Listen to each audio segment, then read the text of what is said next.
નમસ્કાર, એશિયાના સૌથી જૂના અખબાર મુંબઈ સમાચારના ડિજિટલ પ્લેટફોર્મ પર આપનું સ્વાગત છે। હું છું જીગર પંડ્યા। નજર કરીશું મુખ્ય સમાચાર। રાજ્યમાં પડેલ ભારે વરસાદને કારણે મુખ્યમંત્રી ભૂપેન્દ્ર પટેલ જામનગરના અસરગ્રસ્ત વિસ્તારોની મુલાકાતે પહોંચ્યા। ગુરુવારે બપોરે 3:30 કલાકે હવાઈ માર્ગે જામનગર પહોંચ્યા હતા, જ્યાં તેઓએ જિલ્લા અધિકારીઓ સાથે બેઠક યોજીને સ્થિતિની સમીક્ષા હાથ ધરી। વડોદરામાં આર્મી ટીમ દ્વારા યુદ્ધના ધોરણે રાહત બચાવ કામગીરી હાથ ધરાઈ।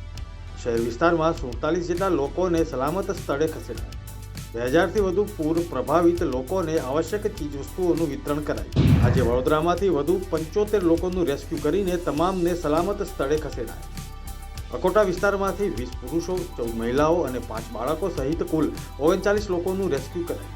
વડસર વિસ્તારમાંથી 10 પુરુષ, 15 મહિલા અને 11 બાળકો સહિત કુલ 36 લોકોનું રેસ્ક્યુ। રાજ્યના વરસાદથી પ્રભાવિત વિસ્તારોમાં છેલ્લા 24 કલાકમાં 1785 નાગરિકોનું રેસ્ક્યુ અને 13,183 નાગરિકોનું સલામત સ્થળે સ્થળાંતર કરાયું। રાહત બચાવ કામગીરી માટે એનડીઆરએફની 17 ટીમ, એસડીઆરએફની 25 ટીમ અને આર્મીની 9 કોલમ ડિપ્લોય કરાઈ।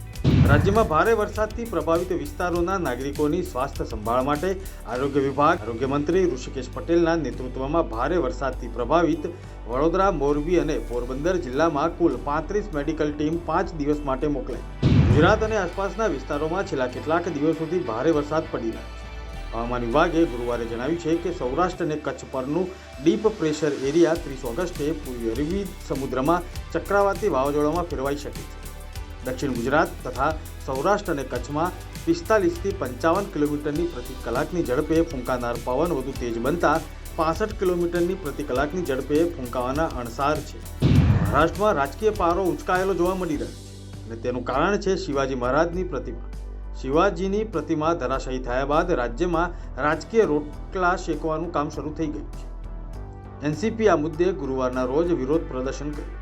રાજ્યના નાયબ મુખ્યમંત્રી અજીત પવારના નેતૃત્વમાં એનસીપીએ સમગ્ર મહારાષ્ટ્રમાં મૌન ધારણ કર્યું અને તેમાં ભાગ પણ લીધો, એટલે કે સરકાર સામે પોતાના જ સાથી પક્ષો બગાવત શરૂ કરી છે। ભાજપના વિરોધી પક્ષો દેશભરમાં જાતિની વસ્તી ગણતરી કરવાનો સતત મુદ્દો ઉઠાવી રહ્યા છે। ભાજપના નેતૃત્વ હેઠળની એનડીએ સરકાર પણ આ પડકારનો સામનો કરી રહી છે, ત્યારે હવે એનડીએમાં સામેલ નીતિશ કુમારની પાર્ટી જનતા દળ યુનાઇટેડે પણ આ મુદ્દો ઉઠાવીને મોદી સરકારની ચિંતા વધારી।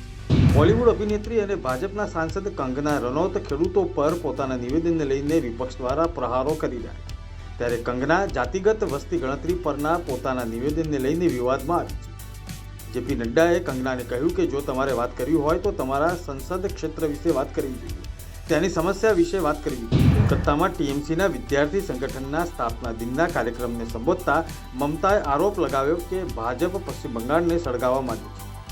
કેન્દ્રની મોદી સરકાર પર નિશાન સાધતા ચેતવણી આપી હતી કે જો બંગાળને સળગાવવામાં આવ્યું તો આસામ, ઉત્તર પૂર્વ, ઉત્તર પ્રદેશ, બિહાર, ઝારખંડ, ઓડિશા અને દિલ્હી પણ સળગશે। અમે ખુરશી તોડી પાડી। દિલ્હી હાઈકોર્ટે ગુરુવારે ભાજપના પૂર્વ સાંસદ બ્રિજભૂષણ શરણસિંહની અરજી પર સુનાવણી કરી। ભાજપ નેતા અને ભારતીય કુસ્તી મહાસંઘના પૂર્વ અધ્યક્ષ બ્રિજભૂષણ શરણસિંહની અરજી પર દિલ્હી હાઈકોર્ટે ગુરુવારે પ્રથમ દ્રષ્ટિએ વાંધો વ્યક્ત કર્યો। જસ્ટિસ નિશા બંસલ કૃષ્ણાની બેન્ચે કહ્યું કે બ્રિજભૂષણ સિંહની અરજી તેમના વિરુદ્ધ કેસ શરૂ થયા બાદ આ મામલાને સંપૂર્ણ રીતે રદ કરવાની એક પરોક્ષ અરજી પ્રતીત થાય છે। આ હતા અત્યાર સુધીના મુખ્ય સમાચાર। જોતા રહો મુંબઈ સમાચારનું ડિજિટલ પ્લેટફોર્મ। નમસ્કાર।